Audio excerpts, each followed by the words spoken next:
Cumbria is England's second largest county. It has its highest peaks and its deepest lakes, and an unrivaled variety of landscapes. And the reason for that diversity?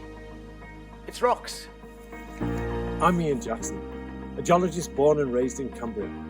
To celebrate the 60th anniversary of Cumbria Wildlife Trust, I've just written a book about those rocks. This isn't a typical geology book.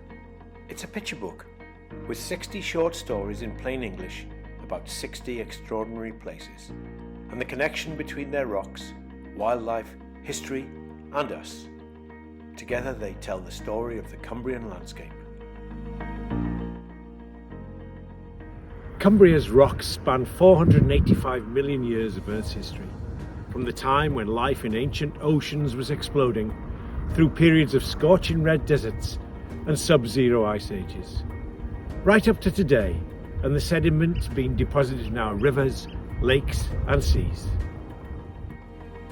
The book will take you to hidden corners where you can still see the leaves and trunks of plants and trees that lived over 300 million years ago. Walk over crags where rivers as broad as the Amazon once flowed into coral seas. Discover caves that were once a red-hot desert, or visit a nature reserve that 180 million years ago was Cumbria's Jurassic Park. If volcanoes and molten rock excite you, then Cumbria is the best place in England to experience their impact. From the explosive rocks and collapsed calderas of the Scafell Range, to massive spreads of lava and ash, and injections of billions of tons of molten magma right under our feet. And if you think that earthquakes are something that never happened here, take a trip to the Bent Rocks in Brampton. Or be amazed at the upended limestones on our border with Scotland, or the corrugated slates beside the A6 at Shap Summit that were once mud at the bottom of a deep ocean. You could drive over Hardside Pass and cross Cumbria's version of the San Andreas Fault. In every part of our county is evidence of how our climate has changed dramatically, from valleys, ridges and tarns carved out by massive glaciers just 20,000 years ago, to limestone pavements and caves, and some of the largest lowland peat bogs in the country, less than 10,000 years old. Our relationship with rocks goes back to our Stone Age ancestors. The beautiful axes of Langdale, the stone circles of Castlerig and Long Meg. Later it was our exploitation of coal and minerals that put bread on our tables.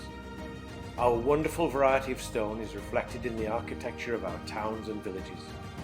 Rocks even influence our art and poetry. Without our distinctive rocks, our heritage would be completely different.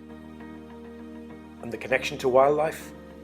Rocks are the literal bedrock for all our habitats.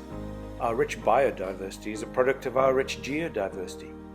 Cumbria's rocks are an integral part of the job of the Wildlife Trust, which conserves and protects them, and the landscapes and the environment that they underpin. When I was a boy growing up in Carlisle, I was full of wonder about the county I lived in. Why is that hill that shape? What's that rock made of? Did mammoths or dinosaurs ever live here?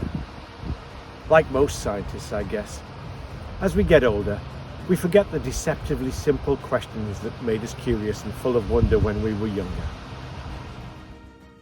So I decided to produce a book that helped answer people's questions. I wanted to make the stories our landscape has to tell accessible for everyone and more relevant. Pull on your boots and go see for yourself. Go walk over old volcanoes and deep oceans. Be amazed by the power of ancient earthquakes. Hike over a hill that was once a coral sea. Witness the awesome force of the last ice age, or simply marvel at the ingenuity of our ancestors who used these rocks in so many ways to create our shared heritage. Get to know the Cumbria beneath your feet. You won't regret it. Cumbria Rocks will be in bookshops this autumn. All proceeds will go to Cumbria Wildlife Trust. I hope you buy it.